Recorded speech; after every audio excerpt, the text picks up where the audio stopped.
Welcome to the Her Story Circle podcast, the podcast that brings you the extraordinary tales of everyday women who are changing the world.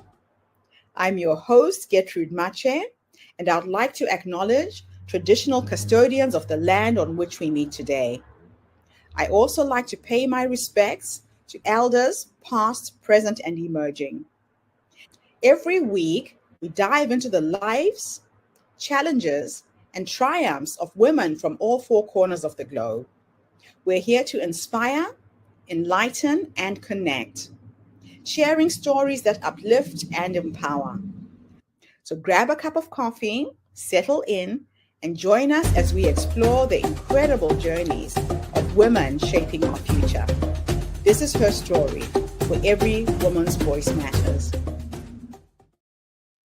Hello, everybody, and welcome back to the Her Story Circle. This is Gertrude Mache here in beautiful Melbourne, Australia. And today I am graced with the presence of yet another fascinating woman. Welcome, welcome, welcome to our tribe. Please tell everybody your full name, where you're based, and share your story with us today.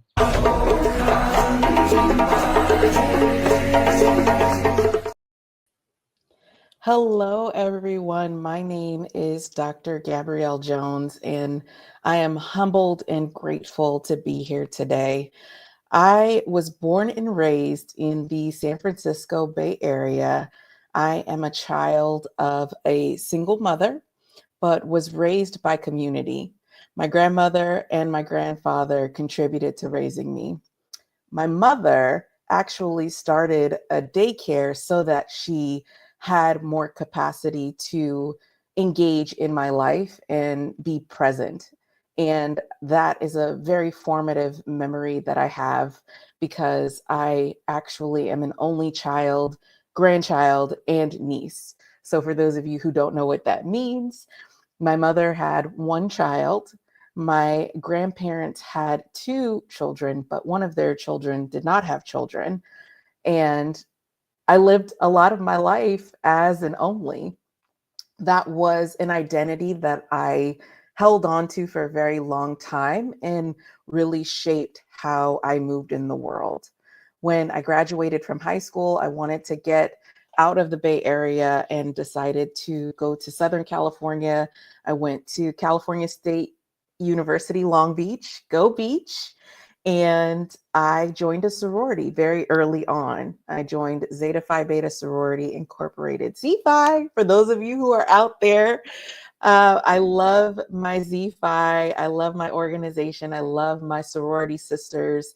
That was really the first space in which I felt like there were people who I could call sister or who I could spend time with, who I could share with.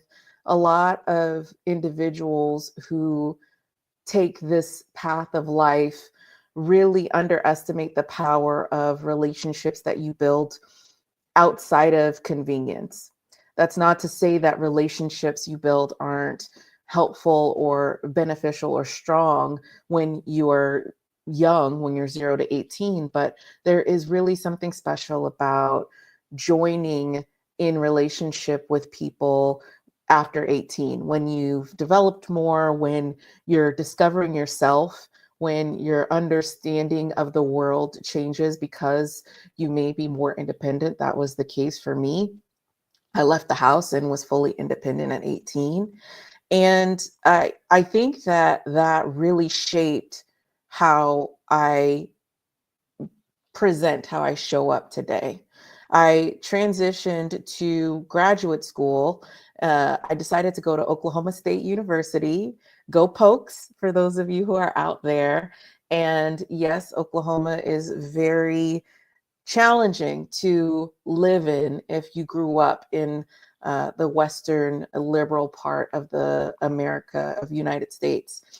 So it was a shift for me, but that was a shift that I wanted to make. I wanted to understand communities and people who were very different from who I am and who thought differently so that I could better understand them.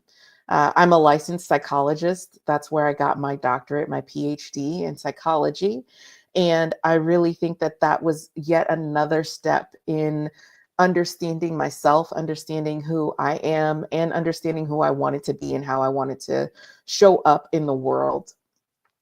I always knew I was coming back to the Bay though. So I met my spouse, now spouse, there in Oklahoma, of all places, native Texan, decided to bring himself back to California with me.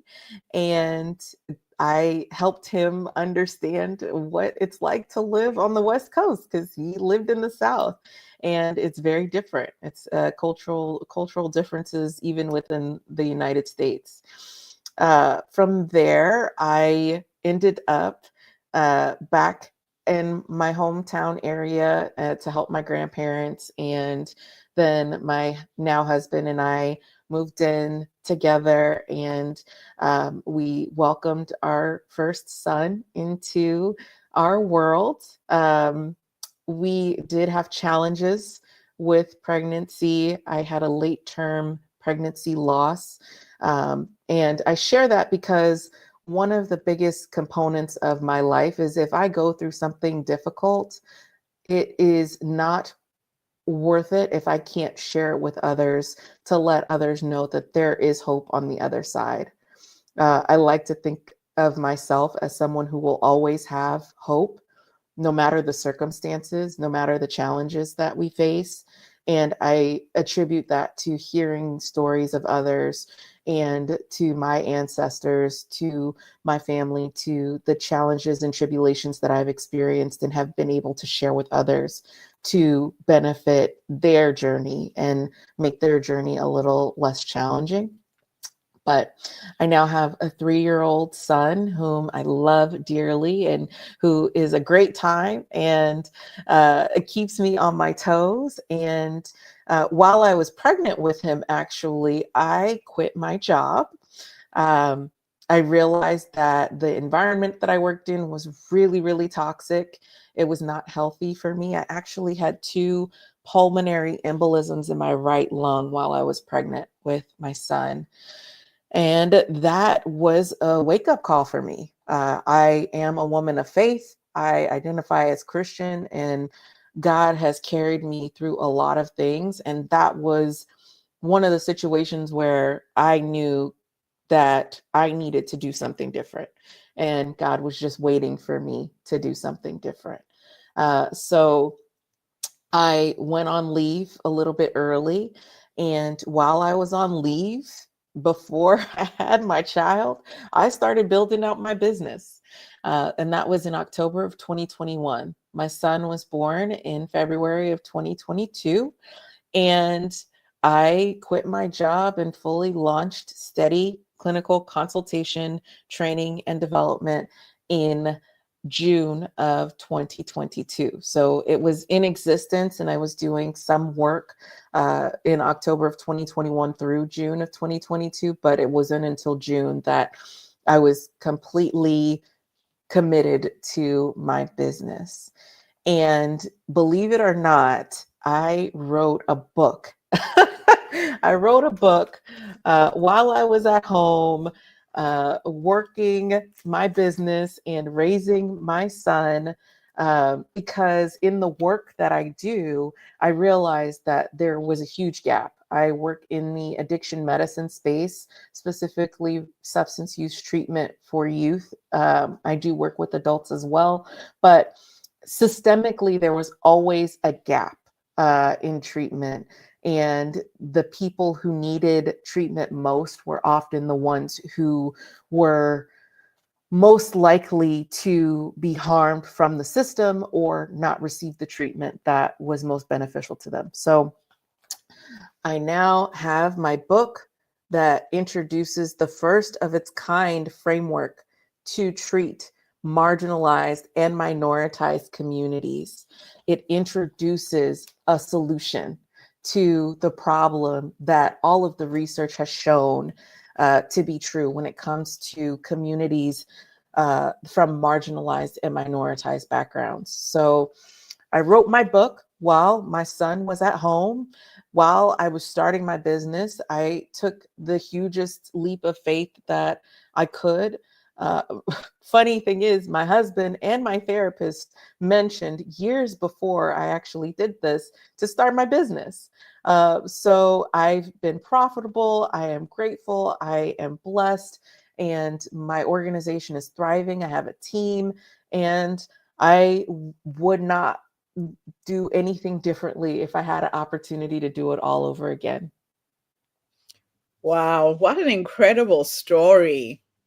You've been through so many challenges, and it looks like you just keep bouncing back and you come back stronger each time. But I'm very curious to know what led you to specialize in substance use treatment and mental health. What was the motivation? Yeah, that's a great question. I actually initially wanted to be a veterinarian. And in my junior year of high school, I was able to shadow a veterinary clinic. And when they neutered the dog, I actually passed Oh, out. So that let me know that that was not it for me. And some of the feedback that I received consistently was that I'm a good listener. And so then it became psychology or law. And I realized that I couldn't defend someone if I didn't, in my heart, feel like they were innocent. And so I took the psychology route. And I actually kind of fell into substance use, realizing that it was an undercurrent with all of the people I worked with when I was in juvenile corrections, when I was teaching, when I was in university counseling. There was always some substance use component, whether it was parents using or individuals using, and yeah. just this stigma around it. And we all face challenges. We all do. And it's very easy to see how addiction can really be exacerbated by life circumstances. And so that was Mm. something that I was really committed to trying to solve. So, can you explain so our audience really understand what culturally responsive care means in the context of recovery? Yes. So cultural responsiveness, as defined by Steady, is responding to the cultural needs of the individual or the community, as defined by the individual or the community. So instead of making an assumption up front of what someone needs, simply Yes. taking a step back and asking the question, simply saying, it sounds like there's something that you're dealing with. What is it that would be best for you? Or doing your own research to see what has worked in the past for individuals from Black, Brown, and other ethnic background communities, or from other sexual orientations or gender identities. So, really, really honing in on an individual's cultural identity, how they show up in the world, and using Mm. that to inform their treatment, because that is what makes it sustainable. If you tell me to do something that is not consistent with my lifestyle, then I can't maintain it. It's really, Mm. really hard. Or I can maintain it, but it'll take a lot longer. So Yeah. this is a more efficient way that is also representative of seeing the whole person. Mhm. So, how did you develop your signature treatment framework at Steady? I actually use and I always credit them, Dr. Nancy Boyd Franklin and Dr. Janet E. Helms. These Mm. two Black women have been in psychology for decades. And Dr. Nancy Boyd Franklin actually developed the multisystemic framework for treatment with Black families. Right. And Dr. Janet E. Helms is the grandmother of racial identity development and identity development beyond race and ethnicity. She has a book called A Race is a Nice Thing to Have, really dismantling the idea that race is a fact and introducing the concept that race is a social construct. And so merging those two established evidence-based ideologies to Mm. inform specifically substance use treatment is how I came about the framework. Wow. So, what inspired you to build a business that's focused on consulting and training others? Every company I worked at, I hit a ceiling. And I think this is common in many women's stories, Mm. that when we are doing our best and we're showing up excuse me, showing up as our full selves, people get threatened. They're afraid of that. They don't know what an evolution of a system could look like in the way that we do. And so I got tired. I got fed up being in Mm, systems, and I knew that I could do more good and have a farther reach if I operate from the system rather than the individual. And so all of my work is rooted in systems mhm. and changing the organization, taking the responsibility off of the person, the individual, and Yeah, placing it on the entity, because I think we'll get a lot farther doing that. yeah, yeah. So, what are the biggest misconceptions about addiction in the Black communities? Oh my goodness. There Mhm. are so many misconceptions. Um, Yeah, One of the biggest ones is it's a choice. And that is not necessarily the case. Addiction is something that we can be predisposed to if we have yes. family members who have addiction. And what that means is it doesn't mean you're inherently going to develop an addiction. It just No. means your risk of developing an addiction is higher because of your genetic makeup. Mhm. Um, Yes. Oftentimes in the Black community will dismiss addiction, and label it as a behavioral issue, Mm, instead of receiving treatment or receiving help that is necessary to really adjust. And also, there's a stigma in the Black community around what's quote unquote good substances and what's not good substances. And right. so people will give permission to the use of, say, sugar, which causes diabetes, rather Yeah. than cannabis. So Uh, just having these differing levels of concern for substances that do cause medical conditions is yeah. something that I often see in our community and try to work to kind of challenge and break down. Wow. So, why is it important to center cultural identity in mental health care, do you think? Yeah, that's a great question. The reason that my framework is actually centered with lived identities. So what that means is we may both identify as Black women, and that's Mhm. one of our many identities, but our Yes. lived experiences may be very different. I live in the United States, you live in Australia. Even Yes. that, generationally, we've experienced different things in our lives, Yeah. and that makes our lived identities and our lived experiences merging together look very different. It's Um, different.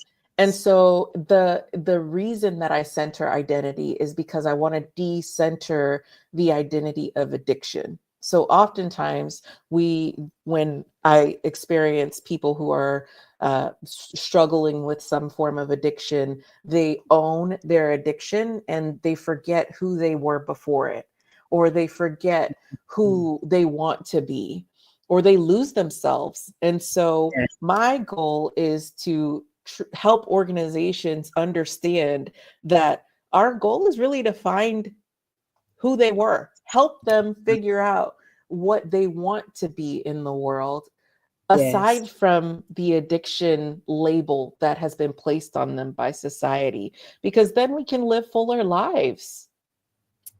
Yeah, that is so true. And society puts these labels on people that then limit them completely. Wow. So, can you share a success story that reflects the impact of your work? Absolutely. There's one teenager that stays in my mind, and I think she'll always have a little home in the corner of my brain. Mhm. Um, but when I was still working in corporate America, I was an adolescent addiction medicine specialist, psychologist. And this young woman, and they tell you when you go to school, you're always going to have a client who reminds you of you in some way. And Mhm. this young woman really did that. She was being raised by a single mother. Her father was involved, but she was primarily with her mother. And she had the most beautiful voice. She was a singer, she wrote songs, and so much so that her art, she went to a school specifically that was catered to advancing different creative endeavors of youth. Right. And she started getting into cannabis and was smoking a lot, to the point of where she was almost kind of dozing off in our sessions sometimes. Right. And I asked her to write me a song. I asked Okay. her to write me a song about what she experienced and what she felt like life was for her. And it was the most moving song. And we were able to dissect the song to better understand where her challenges were, where the origin of her substance use was, why Okay. she was using substances. She ended up having to kind of go to more intensive treatment just to give her some space between her current life and the life that she wanted to live. And Yeah. she graduated from that program and sang to her graduating class and came back to my program and Wow. sang for us and made songs for us and went on to thrive. She went on, she was back at school, she was doing well, she was happier. And it's all because we were able to reconnect to the things that she loved, that Yes. and also use it to help her get through her challenging times. Wow. That's just incredible. Such a simple thing, but you managed to unpack who she really was. Now, how do you help practitioners unlearn biases and see the full humanity in their clients? That is such a good question. And I've been told that I am very creative when it comes to speaking and when it comes to the trainings that I have. They're very dynamic. And so often, the way that I get providers to really have a deep rooted understanding and a memory for how to center themselves in unlearning is to do an Right. activity that will really elicit this concept of going farther together. That's an African proverb that we live Yes. by at Steady. If you want to go fast, go alone, but if you want to go far, go together. And we do activities or exercises during my talks that are very efficient. I also try to Mm. use real world examples of everyday life and tie it back to how we can get reconnected not only to ourselves but humble ourselves to recognize our biases, which then open us up to be able to see the people in front of us more wholly and completely. That is so beautiful. Now, what does a joy centered approach to healing look like in practice? Yeah. So this is an example of what I mean when I say I give practical examples. A Yes. joy centered approach to healing looks like learning line dances. So I don't know if you've heard about this Where Them Fans At, but it has taken the Black community by Yes. storm, and I've been seeing it on everybody. TikTok. Yes. Yes. And just the fact that I can mention it and it brings such a smile to your face. Yeah. That Yeah. that is the joy. That's the joy-centered approach. What is it that we can hold on to in those Mm. moments of pain and turmoil? We could get some fans and we could start, you know, we seen former Vice President Kamala Harris doing it. I've seen Oprah doing it. I've seen past First Lady Michelle Obama doing it. And that is joy. That is joy. And it doesn't cost a thing. It is not hard to attain. It's just this pure communal excitement and celebration. That is so beautiful. Yeah, and I can see it working. I can see how that could work. So, what advice would you give to Black women who are navigating burnout in helping professions Mm. like yours? Yes, yes. There are so many resources, so many organizations committed to Black women in wellness and liberation. And Hmm. the biggest piece of advice I can give is say no. No is a complete sentence. No is a full word. No is healthy. No is powerful. If you feel uncomfortable with no, add a no, thank you. But Oh, practice yeah. various ways of Say protecting no. protecting yourself and Yeah, saying no, because it'll get done. Whether it's you or someone else, it will yeah. get done. And I think centering the people and the things that are finite that you can't get elsewhere are where Yeah. you need to focus your energy. I love it. Saying no is not easy. It is not an easy thing. Now, let's talk a little bit about your book and what people can expect from the book. I think that's really an important gift that you have to give. Yes, so the book is really rooted in giving context behind why the framework is so important. The Right. first 6 chapters talk a lot about history and how it repeats itself and where we Mm. are as a country and how COVID-19 really exacerbated a lot of other things. It Yeah. also introduces the framework as it is intended to be utilized, and it discusses what harm reduction kind of means, and then it taps in a little bit into plant medicine, which is often named psychedelics. But Right. it gives history, it gives us a solid foundation to the why behind the framework's need and Yeah. value. Beautiful. Okay. So that's a beautiful resource that you've put together for everyone. Now, I like to finish with two questions. They're a bit of a time experiment. In one, I'm going to take you into the past, and we're going to go and meet the younger you, the young woman who was going into the world of medicine and mental health. If you could go back and give her three nuggets of wisdom based on what life has taught you up until this point, what would those three nuggets of wisdom be? Hmm. One, there will always be another opportunity. Two, you are loved, period. And three, always be yourself. To the point and absolutely beautiful. I love it. Last question. I'll take you into the future now. You are 90 years old. You are now a grandmother. You're on the dance floor doing your thing. With Yep. science and technology, you'll probably live to 120. But if I could teleport you into the future to go and meet the 90-year-old you, this wise woman who's led you up until this point, what will you say to her when you finally meet her? Mm, wow.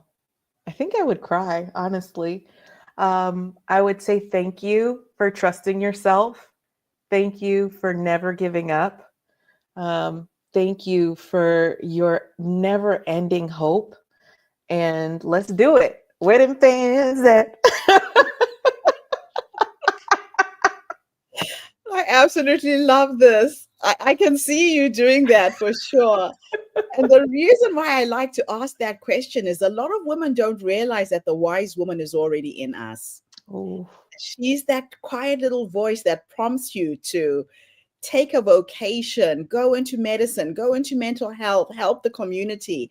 But we doubt ourselves as women and we look for answers outside of ourselves. But Mhm. it sounds to me like you went within and that voice has been guiding you and she will guide you for the rest of your life. So thank you for listening to your promptings.